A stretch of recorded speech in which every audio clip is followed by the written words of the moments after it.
saw. I know what you saw because we were all watching Aaron Rodgers last night. We also saw Tom Brady. We also saw Matthew Stafford. Who we didn't see is Dak Prescott and the Dallas Cowboys. I know they play tonight. I know they play tonight. But we don't care because guess what? As you can see, based on what you're witnessing in the NFC conference, the Dallas Cowboys ain't gonna do anything this year. They just damn, and he know it too. That's why he wore that suit to try to bring attention that ain't warranted for. You know what time it is. I don't know why you showed up. I don't know why you showed up. This is a good day. Whatever. It's Monday. Monday Night Football. The Eagles are going against that other team. That other team. It's time for First Take, y'all. The week is over. Let's get it in.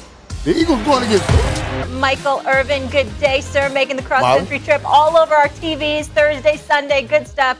And good to have you here with us. And, of course, Stephen A. Smith, good morning. Good morning, Molly. How are you? I hope you had a wonderful weekend. I did. Weather was beautiful, so much good football. Let's get right into it, guys. That's right. Because what a weekend it was. How I wanted to get us in the field goal range was how can I get 17 the ball. The energy in the locker room post-game, that felt like a win. It felt like it was such a growth moment for us, and I'm really, really happy for the guys to feel that. And it feels like, okay, now we're on our way. Now we can get into this. Now we know how to win, and we can get this thing moving in the right direction. Michael Irvin, tell me this: what statement did Aaron Rodgers and the Packers make? I've been on Aaron Rodgers with all that has gone on in the offseason. What Aaron Rodgers said last night, and I tweeted it, I said Aaron Rodgers has 37 seconds. 37 seconds.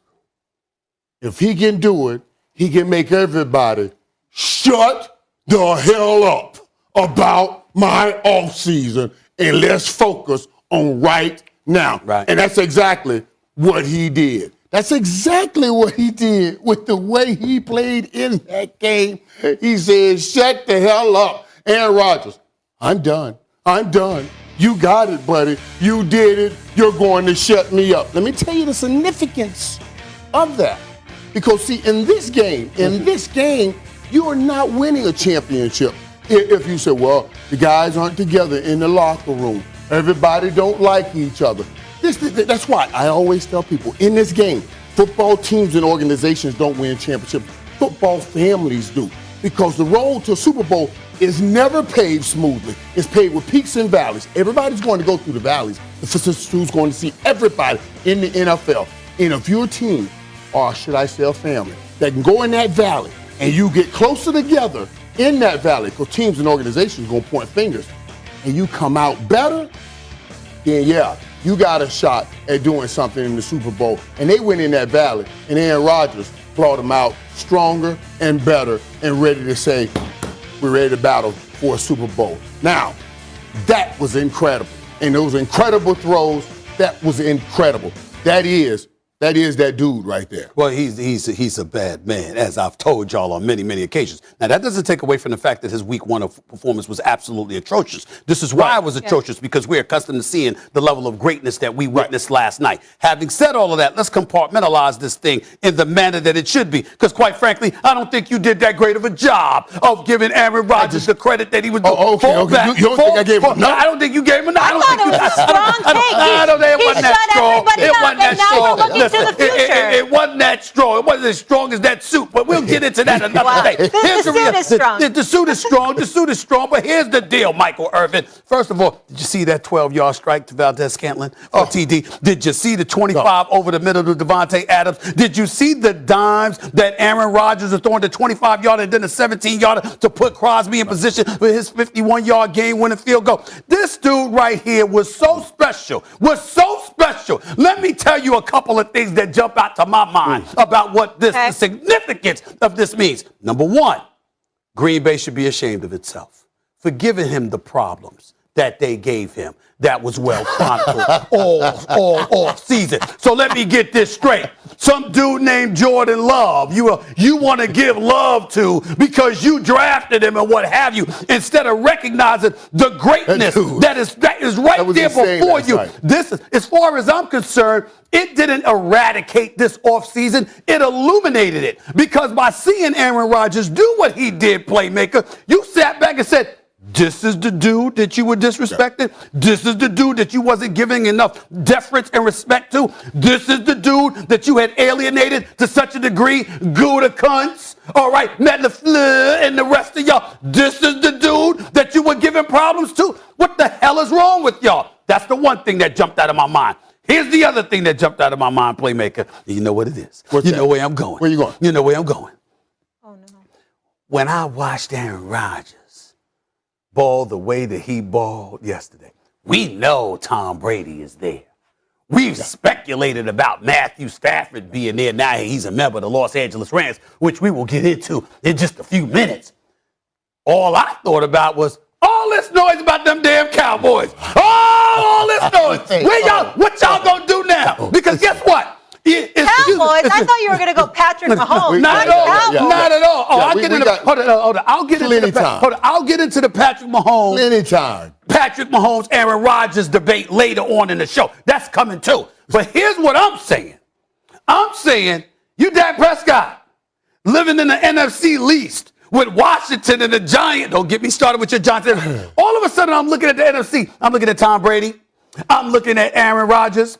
I'm looking at Matthew Stafford. I even saw Jimmy Garoppolo ball last night. Jimmy G, you the one that gave him a nickname, not me, okay? And we can't discount Russell Wilson, even though Seattle's on a 2-game losing streak, which we will also get into. Oh, Mina Khans, I can't wait to see you tomorrow. I can't wait to see you, Mina, about your Seattle Seahawks. In the end, all I'm saying is, all of this noise being made about this team that's going to contaminate our airwaves tonight on Monday Night Football, all of that stuff goes out the window, playmaker, because there's roadblocks all over the place, and I love it. And I would expect you to take that morsel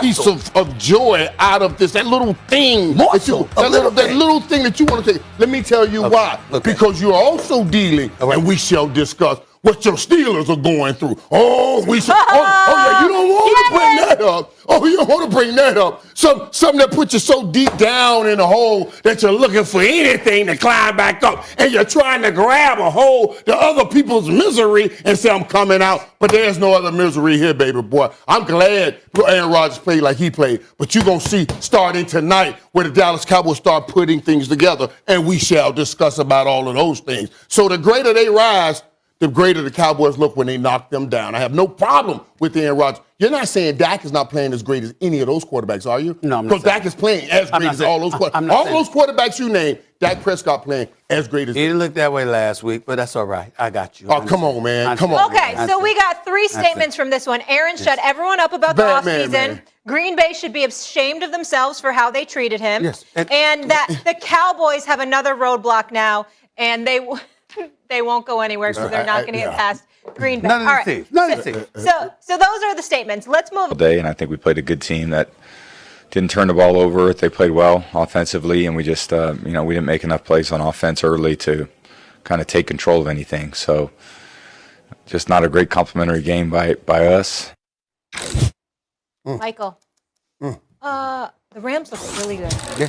They look really good on both sides of the ball. Matthew Stafford, better than I even expected. Incredible. Do you think the Rams should be the favorites now in the NFC? I like what I saw out of the Rams. I mean, on both sides, and they played together as that unit that I was just describing, looking for something to go after, looking for that ring. But to make them right now the favorite after playing in that one regular season game, it blows my mind. Because I remember playing in beating a Buffalo Bills team in the Super Bowl. And then we coming back and we played them in a regular season game. And they were like, oh, this is the revenge. I said, no, it's not. This is a regular season game. When you get towards the playoffs and stuff excuse me, bless you. Where you get towards the playoffs where things count, stakes rise. It's win or go home. Okay. Things get different. things are different. And there's a reason Tom Brady is considered the GOAT. Because in those moments, where most people start shrinking, he grows. He grows. I always say pressure does one or two things. For the good, it makes them fold. But for the great, it makes them focus. And in that kind of pressure situation, Tom Brady focuses. And I'm not worried. I saw this same mess and this same rhetoric get spewed out of mouths all across this country last year when Drew Brees and the Saints took down the GOAT in the regular season. And they said, oh, you shall get this mic in a moment. You shall get it in a moment. That's what everybody said about the GOAT. And then when he came back and beat him the second time, everybody said, oh, Brees got the GOAT.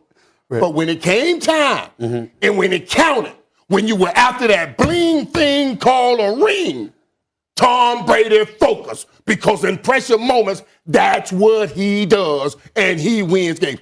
You can't beat a champion in the regular season. Buffalo came in and beat us in the regular season. We turned around and won another Super Bowl. I'm just telling you, stakes are different later on. Congratulations. I ain't taking nothing away from what the Rams did yesterday. That was a great win.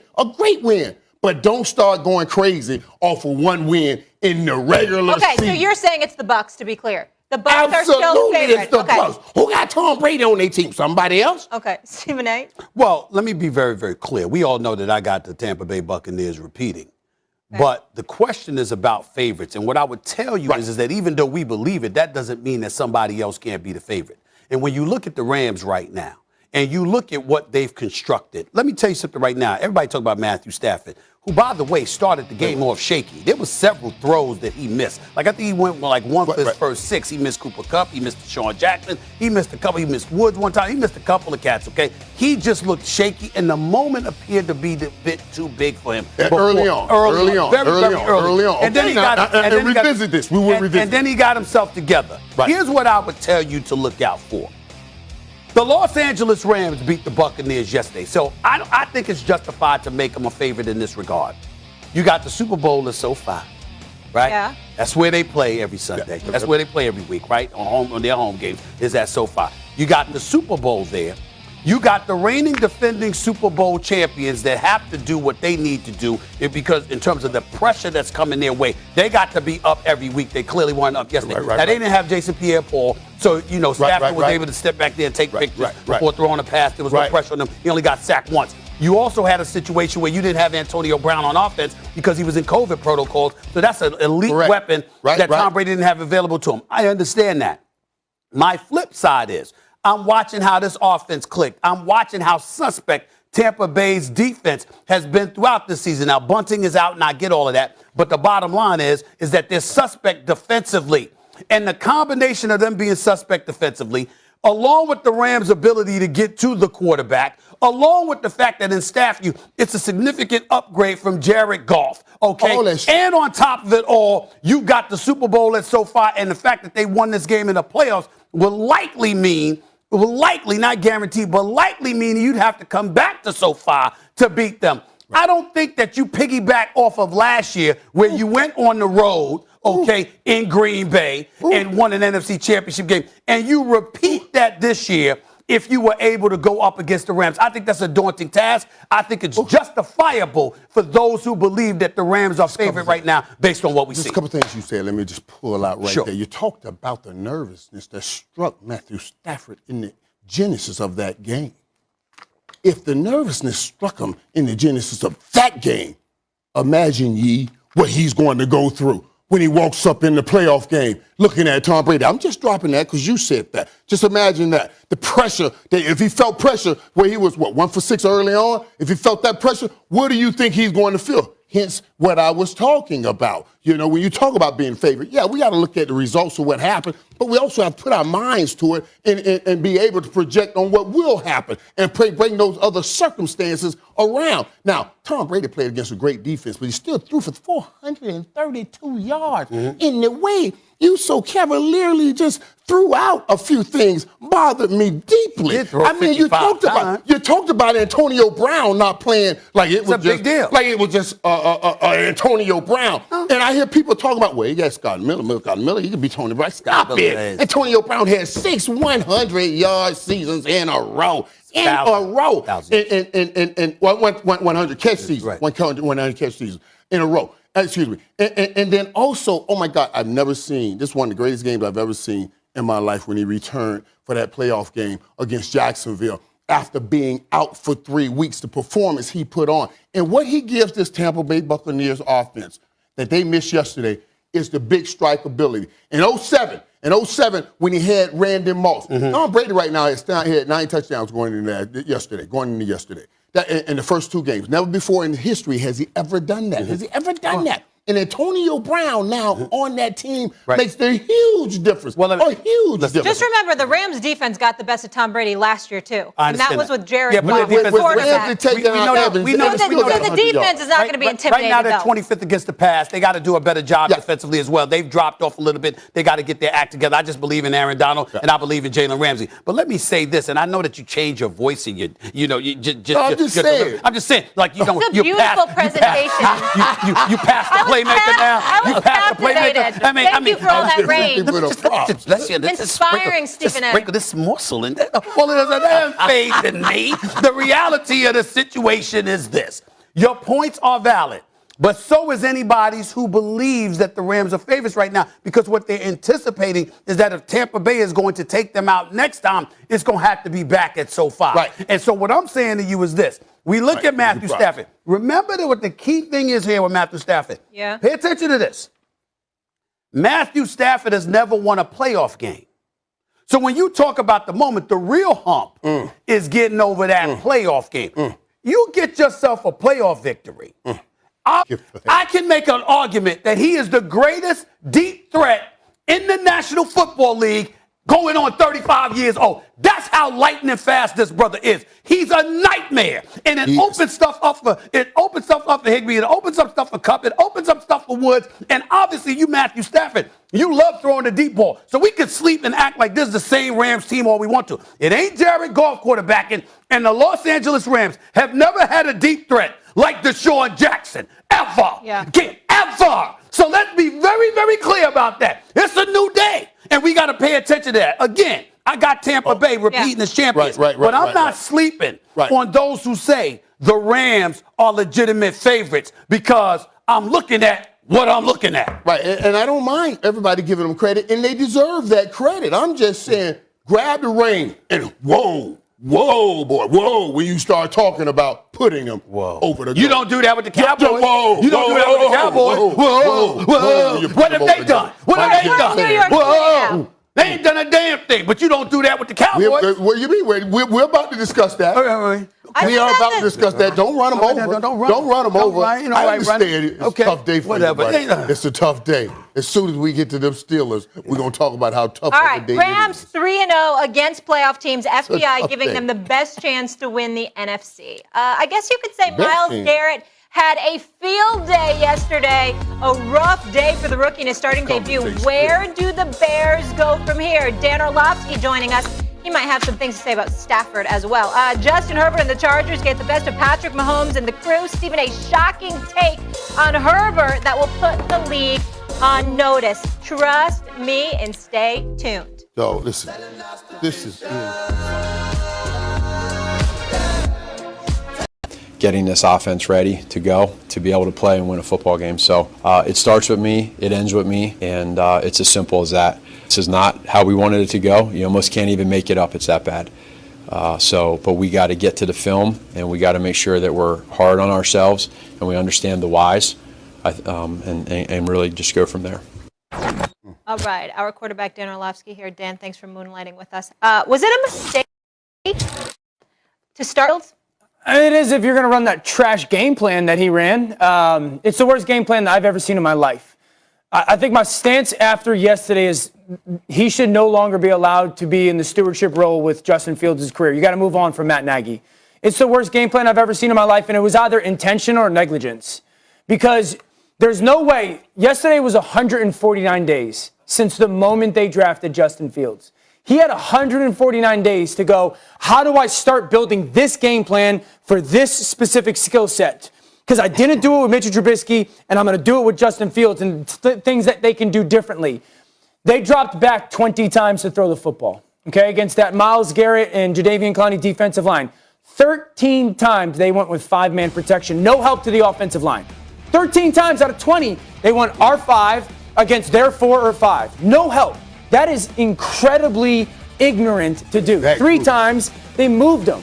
They didn't move them outside the pocket to the middle of the second quarter, and they did it again in the middle of the third quarter. They did 2 designed quarterback runs. They did 7-man protection 1 time.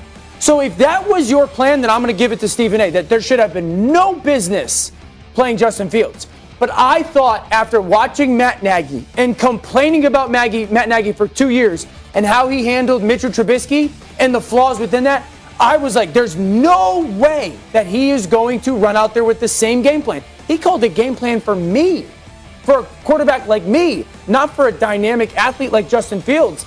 And it's either you're incapable of it, like you just can't do it. You don't have the skill or the talent or the creativity or the ingenuity to build the proper game plan, or you did it intentionally because you wanted him to fail. And this is not about did Justin Fields play good or bad. Would you really think, do coaches really do things like I don't that? think so. Intentionally? I don't think so, but then how can you not do it negligence-wise? How could you not? I can answer that question.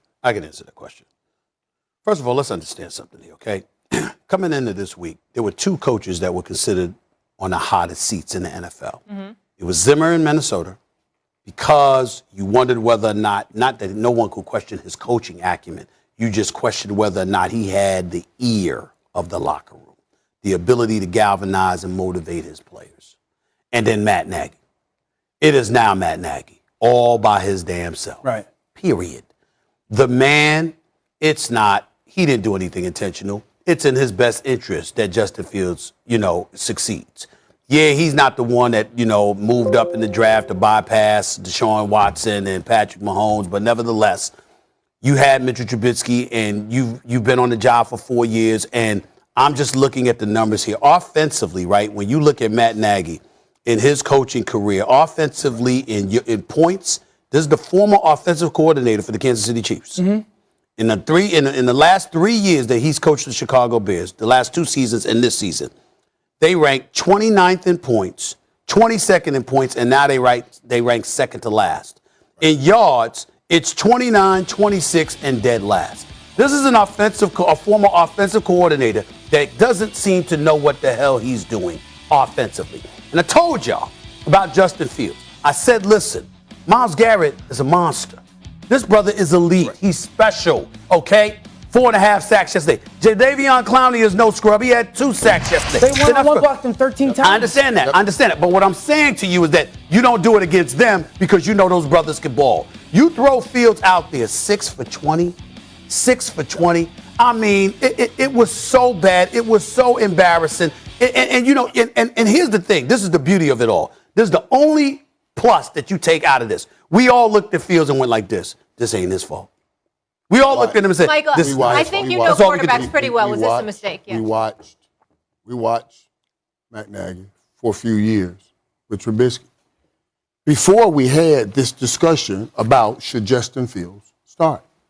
So I have to ponder and wonder what made us, or made y'all, I should say, or made you all believe that now Matt Nagy can put something together for Justin Fields. When I was saying, do not start this kid right now. You got to be careful at the quarterback position, especially with these kinds of expectations upon this young man right here. Drafted, that's how he got drafted. Everybody in Chicago been looking for a quarterback since ever. Forever they've been looking for a quarterback. So their thirst is strong.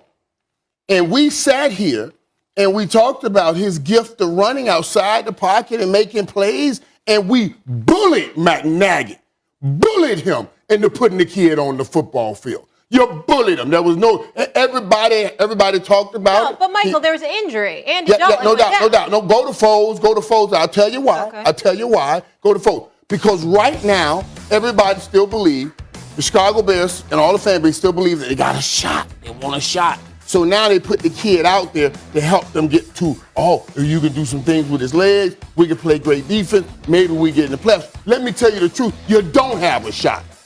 You don't have a shot. We were selling a dream in that sense. So since you didn't have a shot, go ahead and go to Foles, let it completely fall, and then bring the kid in. And everything he does, he's seen as a hero, not the GOAT that lost the season that should have never been put on him. So yes, that coach is at fault. And yes, Dan, everything you said about the game plan, it was a horrible game plan. But the facts are, he was horrible, or he had problems going into it. You should have put that into your equation when we asked the question in the beginning. Should he be started? And you should have sided with me and said no. Let me ask you this. Are you telling me that they should not have played Justin Fields because you knew Matt Nagy was not going to be able to build the game plan around him? Is that what we're saying? I'm telling you that I had no illusions or no delusions that Matt Nagy would build something that would help Justin Fields. Absolutely. So if he can't do it now, why do we think he could do it in the future? If he can't build a game plan in 150 days from drafting him, then move on. Hold on, playmaker. Don't be slick, Dan, or lie. Right, nobody said we could do that in the future. Stay with me. We understand. I'm not being slick, that's being honest. I'm getting ready to tell you. I'm getting ready to tell you how you being slick. I'm getting ready to tell you how you being slick, Dan. He's trying to move it. I got him. He's trying to move it. So here's what you say. Matt Nagy, are you saying we have no confidence in him in the future? Yeah, that's what we're saying. Then why you get the job? Okay, then, but we have no confidence in the What we're trying to say is we didn't have that confidence coming into the damn game. We told you that. Which is why we said Nick Foles should have been in the damn lineup. That's what we're saying. Don't try to move it now. Hold on. I feel like this is two separate conversations. There's a conversation about starting rookie quarterbacks, and there's a conversation about Matt Nagy. And these rookie starting quarterbacks, someone sat on this desk and said, I think this could be the greatest quarterback class of all time. Who was that? And now, I don't remember. Now they're 1 in 10, Dan. Yeah. And Mac Jones is the only quarterback with a win, and it's against another rookie. So what does that say about starting these rookie quarterbacks? Because we're saying that's what should be done now, rather than in the past. They sat back for 3 years. It's hard. It's hard to go play the quarterback position at a high level. Now, Trevor Lawrence, Zach Wilson, both of those guys were taken by really bad football teams. Right. So they're not going to. I've said this before. Name me the last top 5 quarterback, draft slot-wise, that flipped a bad organization. It just doesn't happen. Cam did it for like a little bit in Carolina. It just takes time. Trey hasn't played. Mac is surrounded by a good team, and now Justin went out and played with a terrible plan. So you still play them. They still got it. Here's my thing, because Michael made the point of putting the pressure on Justin and whatnot. I've got kids. Like when my son plays baseball, he only plays third base. Why? Because he's not good enough at first base. I'm not going to ask him to go play first base right now because he can't catch the ball. Okay, hold on. So like I don't think it's that hard. Hold on. I subscribe to the Bill Walsh building of a quarterback. I watched him build Joe Montana, and I remember some of the things he said early on. He said, I want to make sure he has early success. He says, I put him in game so he can have some early success. He says, so I know, and I ascertained by what he was saying, that he says, so I know when the tough times come, he has some equity in the bank, so when the struggles hit him mentally, he will not have an insufficient withdrawal. That is what I'm talking about in building a quarterback. What's wrong with building? Not just because you see he has a physical skill set, but I understand he also has a mentality that you have to work on, and that's what I wanted him to do. Hey, what do you think Kyle Shanahan is trying to do in San Francisco with Trey Lance? That's what he's trying to do. He's stealing from that book of Bill Walsh, and that's what they should be doing with this young man, because he has certain talents that you can interject into a game that's different than other quarterbacks. Stop. You're wasting time. I'm not wasting time. I'm getting ready to explain it. I thought it was great. You can't okay. you can't mention Bill Walsh and Matt Nagy in this. Okay, I see what you're saying. Matt Nagy's never getting there. This is erase that. That's number one. Number two, don't be throwing your son under the bus on this show. For us, he's a third baseman and a first baseman. He's a good coach. That means he's both. He's a coach. I'm building equity and success. You didn't know this. You didn't know this. You didn't know this. You didn't know this. Stevie ain't little kids. He sure does. Yeah. Now that's the bottom line. And last but not least, let me say this. In the end, Matt Nagy doesn't belong there. We understand that. Sure. We recognize that. My point is, it's easier for him to coach somebody like a Nick Foles. Do you have any idea how bad it looked for Nick Foles to be standing on the sideline saying this offense doesn't work? Saying this offense doesn't work, man. I mean, damn. Yeah. That's what happened. Yeah. So what happened, Joe? Here's my question then. What's next if you're the Chicago Bears? No. Like, do we keep Matt Nagy there and we sit Justin Fields on the bench? None of you are saying to keep Matt Nagy, right? So what's going to be done eventually should be done now. If we're going to fire him in 4 months, fire him today. And if the year's already lost. I'm worried about what they do next. The last three guys that played in a start like that, and the first start got sacked more than him, was McElroy, a David Norrie, and a David Klingler. After a game, they were 4-23. So obviously, they never recovered mentally. So I'm worried about how do you move forward. Y'all know what this could potentially mean, right? You know what this could potentially mean?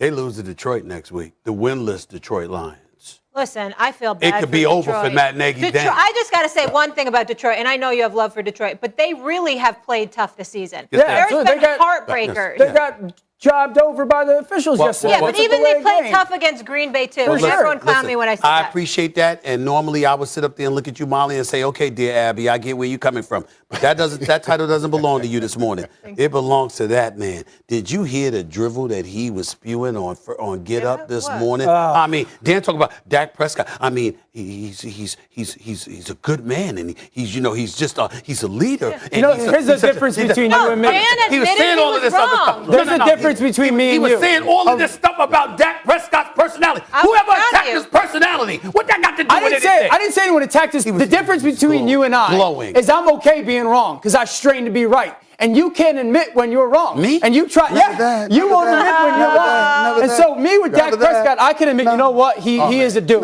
He is an absolute baller. And I said I undervalued the character. Dan, very big of you. I also was. And I took that very differently than CNN did. He sounded like Dear Abby. I said, you know what? I'm glad that kind of guy is a teammate. That's a leader. I said, look at his emotional self. Oh, my goodness. Stephen A. pointing the finger at everyone else. Listen, you were right about Fields. We'll give you that one. Sacked 9 times. You were right about Matt Nagy. 16 never says he's times. wrong, huh? With the game on the line in the AFC showdown of the weekend, Justin Herbert, wait for it, playmaker, said did his thing while Patrick Mahomes did not. What did we learn about both teams? Ryan Clark will join us, and Matthew Stafford outclassed Tom Brady.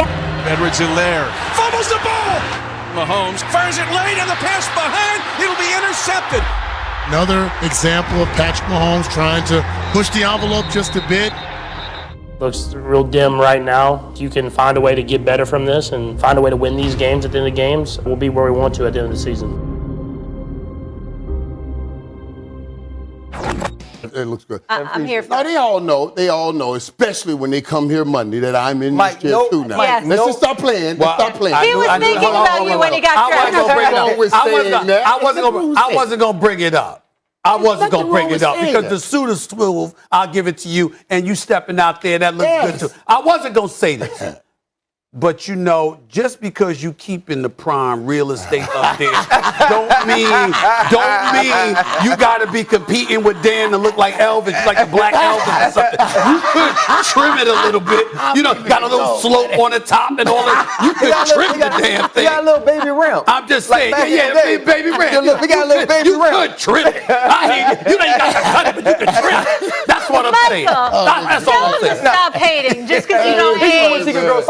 Always come out and hit the fence. Come to people the fence all the time. You could trim it, brother. You could trim it. There's no crime against that now. All right. Let's go. All right. They can't touch it. You. Was this more about the Chargers or the Chiefs? This is about the Chargers. This is about the Chargers understanding that they have a guy in Justin Herbert who they feel is as good as Patrick Mahomes. You got to remember, when Justin Herbert got his first start, Tyrod Taylor, obviously you have the medical issues. Patrick Mahomes is standing on the other side. And Justin Herbert goes play for play, toe-to-toe with Patrick Mahomes in week 1, in his first ever start. And so now we see him play throughout the season. And coming into this game, everyone knew that this game would be tough. Everybody thought that these two teams would be vying for the lead of the AFC West. Obviously, now the Raiders are a part of that as well. Yeah. Down the stretch, we watched Justin Herbert make the plays that Patrick Mahomes couldn't. We watched Justin Herbert be smart with the football when Patrick Mahomes didn't. And if you look at the last touchdown to Mike Williams, it was actually a called run. The play before, they throw the back shoulder fade against Mike Hughes. Mike Williams catches it. Right here, Justin Herbert makes his own play, his own check, and gives Mike Williams the opportunity to get the touchdown. That's what leaders do. That's what happens when you have an alpha male at the quarterback position. And now Brandon Staley, much like John Harbaugh the week before, understands that if you're playing against the Kansas City Chiefs, you gotta go for it, right? You gotta have guts, intestinal fortitude. They go for 3 fourth down conversions. Yeah. Right? They go for it on 4th and 8. This team was prepared to play. This team was prepared to play. They were not scared of the opposing team, the Kansas City Chiefs, and they showed it. I respectfully disagree with you, but I will open up by confessing you were right. I was wrong because I didn't think the Los Angeles Chargers had any snowball's chance of hell of winning this game. I felt that Kansas City had lost last week, and I said 2 weeks in a row they're gonna lose with Patrick Mahomes. You're on your home turf in Kansas City, and you're gonna let these brothers come from Southern California to KC and beat you in a 1 o'clock game. I didn't see it. I honestly didn't see it. Props to the Chargers. I underestimated them. And Justin Herbert, this is the problem. And I just want to say this as an aside, fellas, right in front of y'all, because I got so much respect and I defer to y'all football knowledge. Here's what's bothering me. I'm unapologetically black. And what I mean by that is I'm going to support the brothers. Okay, when we talk about a Brian Flores, when we talk about a GM Chris Graham Miami, you passed on Justin Herbert to draft Tua Tagovailoa. And every time I see Herbert, as much as I'm proud of him and I know the brother could ball, he can go. I go like this, damn, they passed on him to grab Tua. And everybody, most people would have made that pick because coming out of Alabama, that's what I was about to say. At the time, that was the correct. Herbert, they started talking that they wanted Herbert, but they talked about the owner wanted. The only reason I say that to you guys is because it's one thing if Herbert wasn't a part of the conversation, but he was. And because he was, and it was considered up for grabs and what have you, you know that kind of stuff gets held against them down the line. That's all I mean by that. And I'm praying that ain't the case. I just wanted to throw that out there. Let me say this real quick about the Kansas City Chiefs, because my answer to the question of it being more about the Chargers or the Chiefs, it's the Chiefs for me, Ryan. Playmaker. Here's why. Chiefs got second worst defense in the National Football League. Yeah. Right? Which we knew, though. No. I'm saying we didn't know they were going to be that bad. We knew they were going to be bad. We didn't know they were going to be that bad. Do you have any idea? They've got 4 sacks in 3 games. 4. That's it. They're not getting to the passer. They're second to last against the run. Yeah. They're second to last in points allowed. Yeah. They're 30th out of 32 teams in the league in yards allowed. Well, they bad. So in other words, when I look at the Chargers, even though I give you props for a 4th and 9, and even though I give you props for going to the touchdown instead of taking it down and ultimately kicking the field goal to be safe and all of this other stuff, what I'm looking at is a team in the Chiefs right now. You might fear Patrick Mahomes, but you don't fear that defense. You actually believe you got a chance because you can put up points on them. What is different about that than the last 3 years, though? No, I'm just saying. But 31st? Yeah. I get what you're saying, but with the Honey Badger belt, those boys, and Snead, don't get me started with Snead. He's a problem right now. Yeah. But I'm just saying, question, Stephen. This is an honest question. If you're the GM of any other team and they tell you can pick anyone from the Kansas City Chiefs defense to bring to your defense, who do you take? Honey Badger. That's it. They move Chris Jones outside. He's no longer effective. Yes. Now listen, because it's more about the Chargers. Right. It's more about the Chargers. But boy, that Chief defense too. Oh my God. Oh my God. Now let me go Chargers first, because Justin Herbert is what he is. And I said, boy, he's going to take a dip with this new offense. But he hadn't taken a dip with this new offense. As a matter of fact, he's reached down inside Mike Williams' kid and pulled out his king. And you want a quarterback or you want a leader, you want somebody that can reach down inside each kid and pull out their king, and that's what he has done for Mike Williams. You want to talk about the difference for the Chargers, he lies right there in 8-1 because they had to have that big playability to keep up with the Chiefs. They had to have it. And they have it. And we've been waiting on Mike Williams to deliver it like this since he got drafted. And he is delivering it right now. He leads the lead team with 22 receptions. He almost has 300 yards and 4 touchdowns. That play right there. We need to win a game. We need to win a game. Personally, let me just say this. Personally. That wouldn't fly by with me. If I'm Keenan Allen, you tell what right there? Ain't about winning playmaker? But that's okay.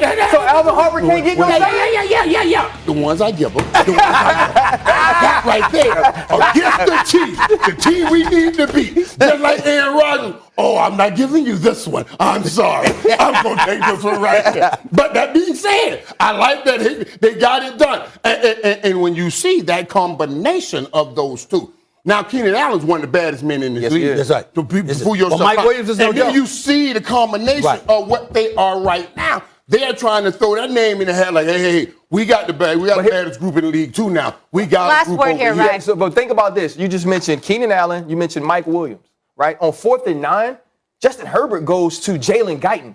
Yeah. Because they were double covering Keenan Allen because it was the right play. And so yesterday we saw a quarterback who is equally as talented as Patrick Mahomes who decided to make the right play. And that's why the Los Angeles Chargers The problem is, too, with Patrick Mahomes, and this is what got to my nerves, when everybody tried to say, he's the next Tom Brady. Last year, that's the Super Bowl cry. He could be the next Tom Brady. I said, stop that. Stop that. Stop laying that upon that man. Because then no matter how great that man is, if he don't win 7 Super Bowls, we're going to say he fell short.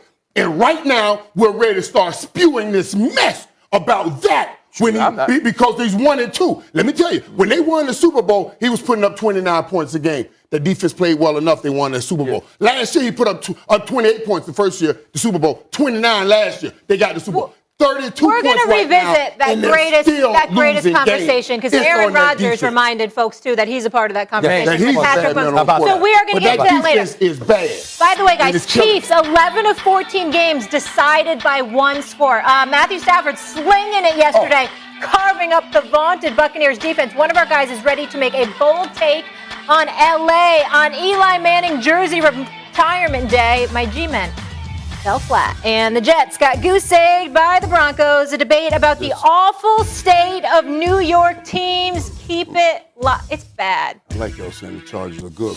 You get to enjoy Stephen A. officially. but also make the plays that I can't coach him into. And schematically, the Los Angeles Rams are back to being what had us calling Sean McVay the Wonder Kid. What had us saying that Sean McVay was not only a prodigy, but a genius. Man. And seeing that on display yesterday against the Tampa Bay Buccaneers was amazing, knowing that Tom Brady, the GOAT, was on the other sideline. I don't have an issue with that based on what we saw yesterday. I only have 2 points to add, and then I'll hand it to the playmaker. Number 1, there was no Antonio Brown. There was no Jason Pierre-Paul. So it's Matthew Stafford being able to sit back and take pictures and call his wife and all of this other stuff before he throws a damn pass is something to take into consideration because no pressure was applied to really make him inconvenienced in any way. And so we didn't see a true litmus test of what might transpire. The other thing that and other than that, we know Antonio Brown and what that brother brings to the table and how he elevates things for Scott Miller along with Evans, along with Godwin and Gronk and others. Right. And Gronk dropped the pass yesterday. He shouldn't have dropped either. That's number 1. Number 2. There is something called the NFC West. And even if you win, they can beat you up. Tough to get. They can expose you. You understand what I'm saying? They can soften you up. Right. And so when we've got Seattle and we've got San Fran, who played a hell of a game last night, even though they lost to Green Bay. Now. And we got the Cardinals now as well. I would say to you, well, okay, fine, but let's understand they can still be had. Stephen A.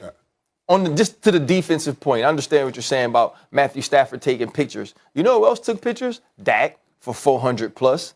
You know who else took pictures? Matt Ryan for They've 300 plus. 300 plus So yards, this isn't every quarterback this season. right. What people have to realize is every quarterback this team ended up winning the Super Bowl last year because of defense. This defense isn't hunting the same right now. And it has to click but back I'm not talking about the Rams and let's hold our horses there to some degree just because of Tampa Bay. I'm saying because of the NFC. I brought up the NFC West for a reason. Right.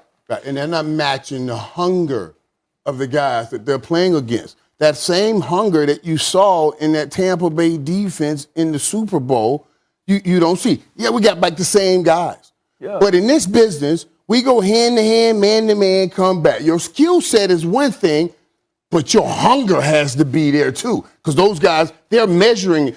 You walked in the SoFi, they were ready to see if they were a championship team by you. I know. I've gone through that repeat process. I watch guys on film and say, oh, I'm about to kill this joker and get in the game and say, who is this joker in this jersey? Because that ain't the dude I saw on film, but he was playing for a measuring stick. They're not answering that bell. And the thing is, but I'm still leaving them. I'm still leaving them as the favorite right now to win the NFC because I know when the time comes, they will raise that stake. They're trying to get through the playoffs. That's what teams do. But you do the regular season until they get to the playoffs. You also have to remember, the only person on this team or the guy on this team that's been through that multiple times is Tom Brady. Right. The rest of this team hasn't. The rest of this team can't just sit around and say we can turn it on whenever we want to in the Tampa Bay Buccaneers. They have to understand that they will be the litmus test for all Let's look contenders. for it, right? See, now you're saying you say they don't need to turn it on. They've scored 30-plus points in 9 consecutive games. So they've been turning it on. They just got trapped. That's the side of the team. That's the side of the ball that Tom Brady plays on. I understand that Tom Brady is going to execute, but they didn't win the Super Bowl because of Tom Brady. Tom Brady wasn't great down the stretch. No doubt. It was this defense stepping up and playing. This defense has to get back to doing that. Who do you trust more to get back to the Super Bowl with the Chiefs and Bucks both losing? Tampa Bay, because they got Tom Brady. Absolutely. Yeah. Yes, and he can dictate, he can dictate the pace of the offense. See, Patrick Mahomes swings. He's a home run hitter. Yeah. They can score in bunches and what have you, but Tom Brady will dictate pace. He'll move the chains. He'll methodically go about the business of saving his defense from being overexposed. And that's why Antonio Brown was so big. But forget about what he's done. No, he's huge. But what he does here. And I always tell people, I said, man, when I watched him in 07 and watched Randy Moss go down the field, Tom Brady had a chance to go through his read. 1 read, 2 read. Oh, his hands up. So he can play meticulously down the field, matriculate the ball, but he always had that home run shot. And Antonio Brown, I watch, he's doing his own thing over there sometimes. and he just does, and then he goes and it's dangerous. He did it to Anthony Brown a couple times in that Cowboys game. That's a dangerous thing. And you also got to realize when you have him, you have 4 number 1 receivers if you count Where Rob was Ramsey going then? And that's the other thing. Who plays who at that point? Right, and that You know what's going to be fun? Even though Evans still had the 100 Rams yards. on Sunday. What'd you say? I said what's going to be fun seeing the Cardinals at the Rams on Sunday. Yeah, absolutely. It'll be a good matchup. Which of the 2 New York teams is in a worse spot? What the heck, Stephen A? At least the Nets are good. Moving forward, we'll get into that. And the Knicks. Whoa. Unless they play Trey Young. And speaking of struggles and the struggle bus, that's all I'm going to say. Oh, no. What are you going to say, Stephen A? What are you going to say about your Steelers? I have nothing to say. It's about time you own up to what's happening here. We'll discuss that in just a bit. They're awful. The defense, I'm not going to blame them because T.J. Watt is out. Highsmith was out. I don't know why everybody got a groin injury, but that's a subject for another day. But their offense is awful. It's the music. No, it's the groin injury. I actually asked for this music, Ryan. I have never seen the Steelers' offense look this bad. Ben Roethlisberger threw 13 passes behind the line of scrimmage. You told me that during the break. I didn't know it was that many. He threw 13 passes behind the line of scrimmage. With Chase Claypool, with Juju Smith-Schuster, with Ebron, with Deontay Johnson and James Washington. The leading receiver was Najee Harris.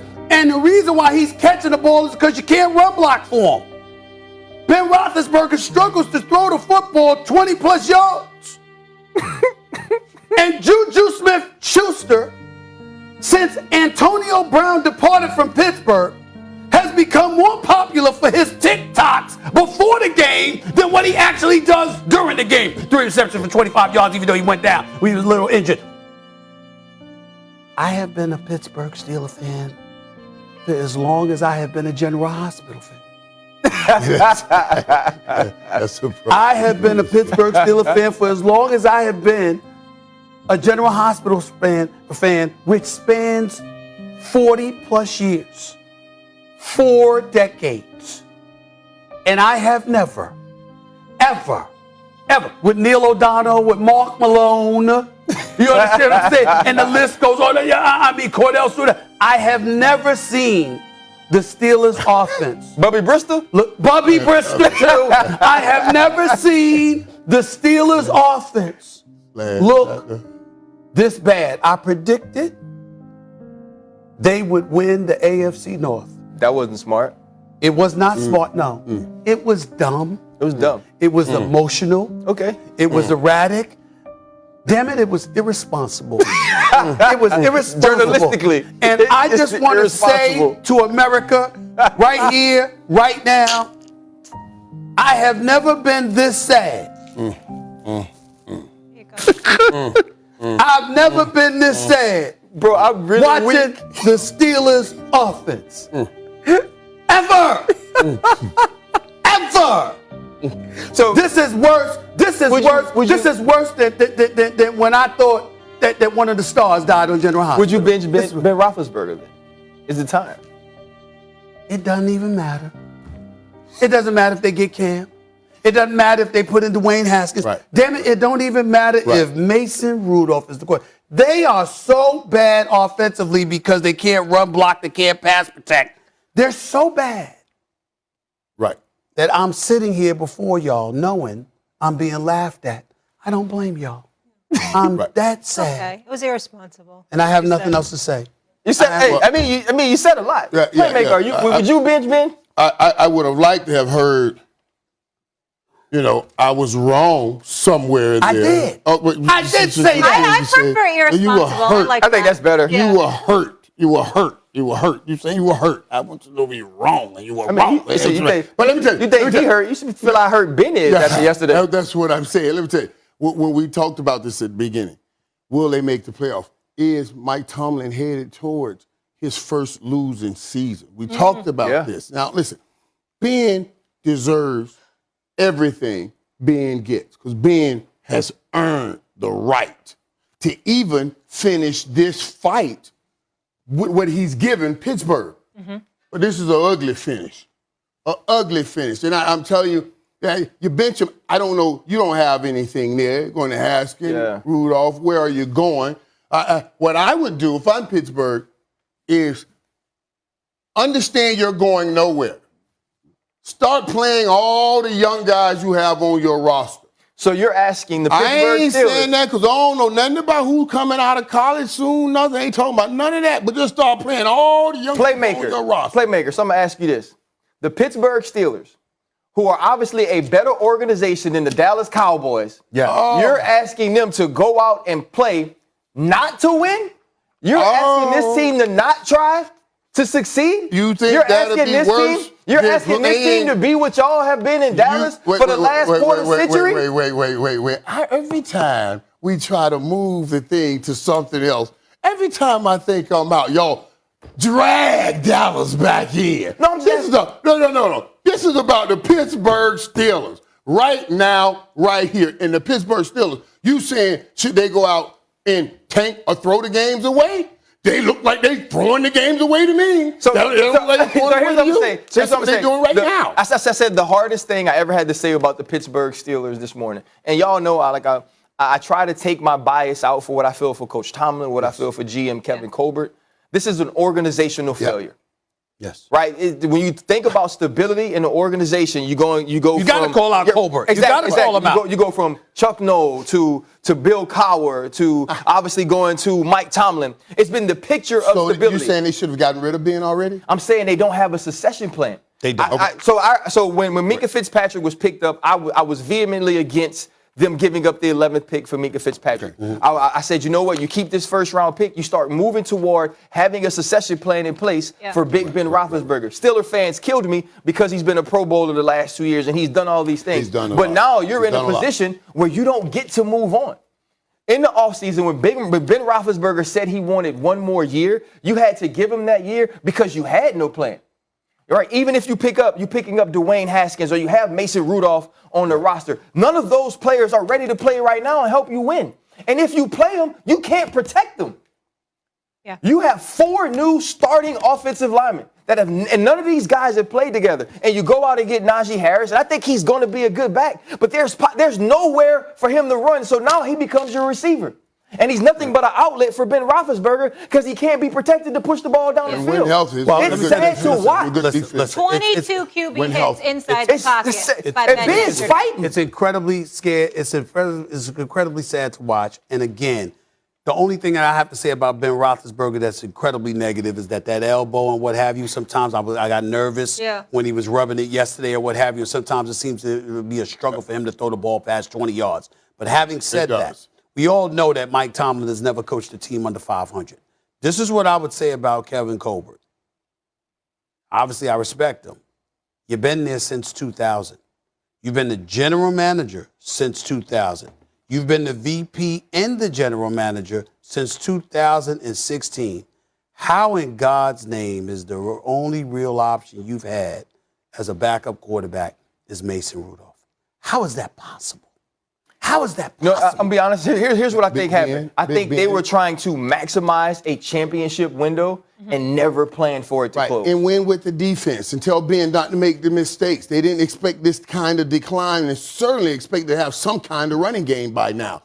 And they thought they could squeeze You got to block to have a running game. With Big Ben. Yes. Najee Harris is the answer. You just got to block for him. I got no issues with Najee Harris. Zero. No doubt. But when you're averaging 53 yards per game, then that puts a lot of pressure back on Ben. That's what I'm saying. Yeah. And he can't get that done. They've been on Ben a little too long. Stephen A., you all right, man? With the elbow problem, they had Big Ben Roethlisberger throw the football 58 times just there. Yeah. 58. Yeah, 36 QBR, 28th in the league. Ain't got no choice. All right. Speaking of misery, let's talk about the state of New York. Bottom of the division, 0-3. Is it worse for the Giants or the Jets? We get into that next. Hey, at least the Yankees won. Stay here first.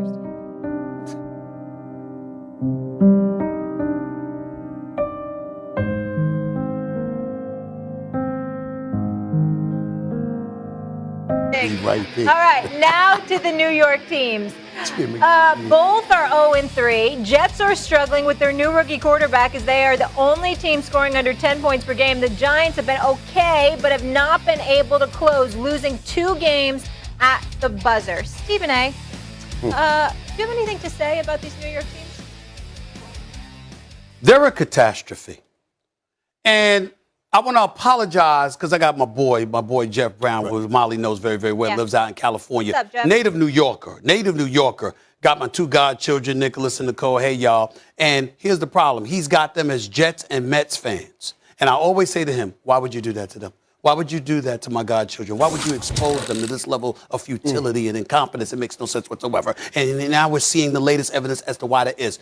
The New York Jets haven't been to the playoffs since they went to an AFC championship game in 2010 when Rex Ryan was coaching them, okay? They haven't been to the playoffs ever since, okay? They had 1 winning record in all of those years in the past decade when Todd Bowles was coaching them. That is it. They are horrible. And right now, you got a cat in Denzel Mims that's playing behind everybody. He's only played 1 game, and you got a lot of people wondering as to whether or not he should be playing. Your leading receiver is some dude named Baxton Berrios, or whatever the hell his name is. You got Corey Davis there as well, who's got a reputation and a resume. And I'm not saying they're scrubs, but something is clearly missing. And when we look at rookie quarterbacks, we know Justin Fields had Matt Nagy, all right? And that's problematic. We see Mac Jones, we ain't worried about him because he's with Belichick and Josh McDaniel. We know that Trey Lance is coming, but Jimmy Garoppolo is playing well right now. Plus, you got Kyle Shanahan there. You look at Trevor Lawrence, you see nuggets of greatness, even though he's made some mistakes, not good throwing a pick 6 and all of that other stuff. The one rookie quarterback we're looking at, and we're like, damn, there's Matt LaFleur will do down the line. In the case of the New York Giants, you got Joe Judge, who I like. And I saw the Giants improving last year as each game progressed. This year, you come into the season, we got to look at Dave Gettleman because we're looking at the pieces around. Daniel Jones, we want to sit up there and crucify him. He hasn't been playing that bad over the last couple of weeks. He's been flinging the football. We know Galladay can ball. We know what Saquon Barkley can do. But somehow, some way, the New York Giants, who've only had one playoff appearance since 2011 or whatever, you got a situation right now where it's Gotham, it's the Mecca, it's New York City, even though they're playing across the swamp in East Rutherford, New Jersey, and somehow, some way, you can't win damn football games. It's a disgrace. It's embarrassing. Look, I know First Take's number one in the mornings. You know, we do what we do. But the reality of the situation is, you know, it's a damn shame when the show First Take is more entertaining to watch than the Giants and the Jets football team. And that's where we are. And it's a damn shame. And the Jets, let me tell you something, man, how hard it is to turn around a losing organization like that. Whenever things start going poorly, the mindset gets to, here we go again. To root that out is so difficult. It's so difficult. And you got to make the right moves. You got to get the right players that it means so much. Winning means so much to them that every time they lose a game, they go back to the facility and work out some more. Oh, yeah, they had some of those players like Jamal, but they let them go. They kicked them out, as a matter of fact. So don't tell me about that. I know what it's like. I had a 3-13 team, a 1-50. I know what that's like and turning that around. Now, my issue with the Giants. Last year, I tweeted it when Dallas lost that game in Philly. And they started talking about, I can't believe Dallas letting go, like they're playing hard. Oh, they're just going to throw the game, as if Dallas owes them a favor. And I said, shut up.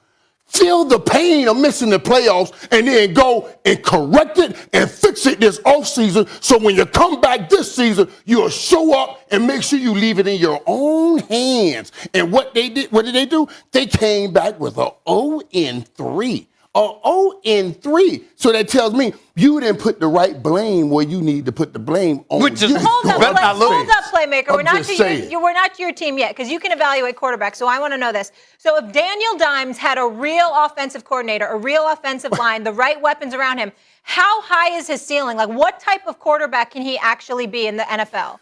First of all, now you're talking about putting the right kind of players around Daniel. I think the system. Because this system, I think, fits his skill set. This system is a timing system. I know I won Super Bowls in this system. You drop back and get rid of the ball. Now, you need those kinds of players. And I know for a fact they went after Allen Robinson because I think he's that kind of player. And he's always on the football field. If you want him to develop, you want Daniel Jones to develop, you need those guys around him always on the football field. I do think the system fits his skill set. You also need him to hold on to the football. Listen, he came in last week, not this past week, but last week, he came in having 40 turnovers and 18 fumbles since 2019. No doubt. Okay? So don't gloss over that. And Daniel Jones is not a bad quarterback. It's where they picked him now and what's expected from him. That's a difficult thing for him in this situation. Okay, I'll give you that. I'm not going to knock you for that. You guys sort of answered my question. Listen. The Raiders. You're going to be hurt for a while. When it's about New York, you have to accept accountability and responsibility, living up to what New York is supposed to represent. And the Jets and Giants stink, both of them. And they need to get their act together and accept the fact that you're supposed to be representing New York a hell of a lot better than you are. And they are not. And that is the problem. Where are you on socks? Head coach. Excuse me? Where are you on the head coach? He just started. So I got to wait and see. I like Joe Judge. I don't feel like he's a problem. I like Let's keep going. All right, the Raiders, and I like Saleh too. The Raiders remain undefeated after winning a thriller against Miami. But Stephen A. says, pump the brakes. Why he views the Raiders, as the Cowboys of the AFC. And I will tell you this. I think the NFL, one of the things that's most appalling is the fact that the NFL has them as a part of the Thanksgiving Day every year. What the hell are you on the Thanksgiving every day for? Nobody cares about you outside of Detroit. Nobody cares about the Lions. We all know that. Yeah, we understand. The point is that nobody gives a damn about the Detroit Lions, okay? They have not won a playoff game since 1991. And this is the curse. This is what I personally call the curse of Bobby Ross. You know what? When you alienate Barry Sanders, the great Barry Sanders, and force him to retire much earlier than anybody wanted to say goodbye to him or wanted to see him going. This is what comes of it. They've had Schwartz. He's taken them to the play. I mean, let's look at some of the. They had Ross, right? Then they had, just Morningwig. They had Mariucci. He tried his best. Our brother Mooch. We love Coach Mooch. Listen, he was contaminated because he was a damn good coach in San Francisco. Goes to Detroit, and then all of a sudden he's on TV. You know why? Because Detroit contaminated him. That's why. The Lions I'm talking about, not the city of Detroit, because I got love for them, okay? Here's the deal. You look at Jim Caldwell, what you get rid of him for? He took you to the playoffs twice. Schwartz was before him. He took you to the playoffs once. These dudes cannot win a playoff game to save their life. They had Matthew Stafford, who we talking about potentially winning the Super Bowl this year. They had him as their quarterback for 12 years. He couldn't win a playoff game. You're damn right they curse. Black cat running around? No, ain't no black cats running around the Lions because the black cats don't even want to be in Detroit. That's what this is right here, okay, when you talk about the Lions organization. It's just that damn bad, okay? They make bad decisions all the time, and we see, we see it year after year after year. There are things that they shouldn't be doing that they have done. It is what it is. Yesterday was just a microcosm of everything we know them to be. They'll lose because they're inferior, or they'll lose because somebody else has more luck. It doesn't matter. The only consistent thing about the Lions is that when they play, they will lose more than they will win. Playmaker, before you go, though, they hung in with the Niners, the Packers, and the Ravens. Right. I want to give them props for that because obviously those were superior teams. And they were fighting. They were fighting and trying to win. I sit here and listen to Stephen A. talk about those Lions, and then he said, well, the only game they won was in 91. I kind of just got small because that was me in that game they beat. So, I kind of just got like, okay, maybe you shouldn't say anything this block because it was you that they beat in that game. But, man, it's hard watching. It is, and as I say, guys, it's hard watching these every year. The same thing. Molly, I'm with you, though. Yeah. I'm with you. I see some fight in them. And the head coach said they were going to fight. They're going to bite kneecaps and do all that kind of stuff. I can't knock what he's done so far. And they are fighting. Absolutely. And we'll leave it at that. They're fighting the good fight. Keep going, just going I got love for you. Yeah, I understand. You should have love. It ain't going to change it. It ain't going to change it, though. And oh, by the way, it ain't just Barry Sanders. You know what? Megatron. He departed from there, too.